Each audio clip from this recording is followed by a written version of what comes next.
There was a time people were dying of polio, from what I heard, you know. But nowadays, there's nothing like polio, thanks to science. Hello, my precious ones. Dr. Precious here to answer a question. I got this question after the video I released about kidney disease not too long ago, and I'm going to read it. Does taking traditional medicine, especially the liquid forms, have any effect on the kidneys? I'm going to use this opportunity to answer or talk about these traditional medicines in general because it's something that comes up a lot and I know a lot of people use it. Okay? Traditional medicine is something that is historical.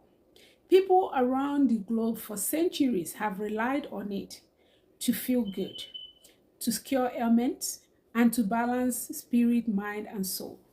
It's something that have been in existence and passed on from generation to generation. Things like plants, herbs, and likes are used to restore health to ill individuals. And it does work. There's so many benefits to things like ginger that we hear about, garlic, so many minor ones like that, and even up to the complex ones that is specialized to those people that are called healers that may be in the villages that go into the bush, pluck it to cure certain ailments. They are all valid. As a matter of fact, recently, science is trying to incorporate, to study a little bit and extend and welcome traditional practices and study it and try to incorporate it into a holistic approach to taking care of ill individuals. Now, even the Chinese, they use acupuncture and herbs to restore balance. And they believe that is used to channel or awaken the body's energy to heal itself. So it's not new. It's being practiced and is not actually something that is very foreign. Now we have a background. Let's go right into today's question. Do they actually work to cure ailments? We know they do work in certain situations. We know they do work to maintain health to some extent, but do they actually cure the ailment at hand? Now, that is what we're going to discuss because it's not a yes or no answer. These are the things to consider. Even science, with science, medicine does not work for everybody the same way. There is somebody that may respond to this particular medicine and they will not respond to the other one. And another person will respond to that one. That's why it's not a one size fits all. There are people that are allergic to something. There's a medicine somebody will take and develop allergy, and another person may take it and nothing happens to them. So all this need to be considered. That's why you don't take something and believe it works and run with it. There are things you should consider. Number one, what is the hygienic state of that person that is preparing this medicine? Number two, how legible are they? Because anybody can give you anything and tell you it will cure anything. Have you verified that? Do you know if they're really, legitimate or if it's somebody that just came up with something? How do you know if they know what they're doing? Okay, so these are the things you will consider. There is need to check history in that area. Number three, how do you know if it actually worked or not? Is there a way to check the data and see if it worked?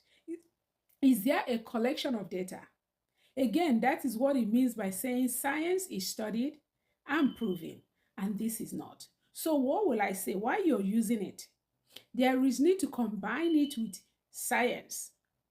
See a doctor. For example, if you go to a healer or somebody that gave you something to drink and tell you that it has cured your diabetes, it's important for you to actually go to a hospital, see your doctor, and have them check your diabetes. Have them check your sugar. And if your diabetes is gone, hey, wonderful, praise God. But if it's not, at least you will not be depending on something that is obviously not working. So that's what I would say. Even before I got this question, I actually have planned to speak on this. I just haven't had the time. because it's so many things, it's so many issues that have come up with it. Don't discount science completely and start taking some concussion that you may not even know about. Again, I'm maintaining the fact that I'm not discrediting them. There are people who actually have gifts, who actually know herbs that were passed down from generation to generation that can actually heal people. But we have to have a way of knowing if it actually worked. Otherwise, lives may be lost unnecessarily. So don't depend on it solely. Combine it with science, scientifically proven methods that we know that work. Even if you don't combine it with that, at least be able to verify if it worked. Go get tested for that thing that is supposed to cure. That is what I will say. Otherwise, you may be gambling with your life. No doubt they may cure little ailments, little ailments, but there are things that may be bigger that will require more elaborate care than drinking something. Okay? For example, if a woman is in labor and the baby is not coming out, I don't know how much herb you will give them to drink that will make the baby to come out or make the canal to open. Okay, that's a separate topic that I'm going to cover. But someone actually have to do a C-section to get the baby out and make sure the baby's life and the mother's life is, have a chance of being saved. So that's what I will say about this herbal medicine. Please take it with extreme caution. What did I say? Extreme caution.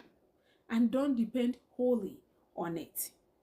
If you want to take it, no problem. But don't depend wholly on it. Verify to see if it worked with a proven method. Many people knock science. Science is actually not bad. If you see what they go through to study these things, it has saved many lives. Look at the vaccines that came out. There was a time people were dying of polio, from what I heard, But nowadays, there's nothing like polio, thanks to science. Should I say more? Measles, so many things. So science is not the enemy. Science is here to help you. Don't look at it as something that you need to run away from. So even the science, you approach with caution. So basically, just approach everything with caution and pray.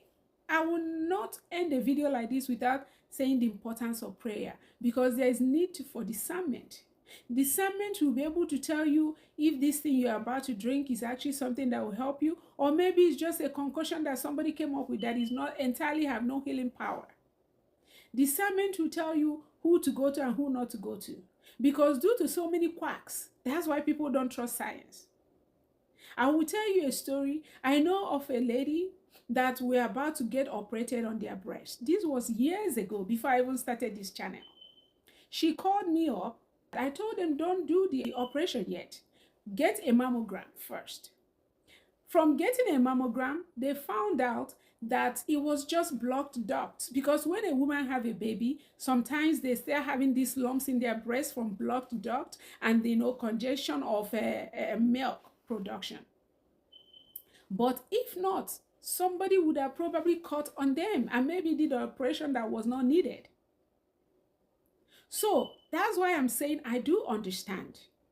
Even the science, due to some doctors that are maybe careless or maybe not have proper training that is not making of their own, or maybe just out of sheer, I don't know. People don't trust science because of that. But that's why it's good to do your research and go to the right people. Nobody's perfect at the end of the day, so that's why no matter what you're doing, add prayer to it. Divine guidance is important.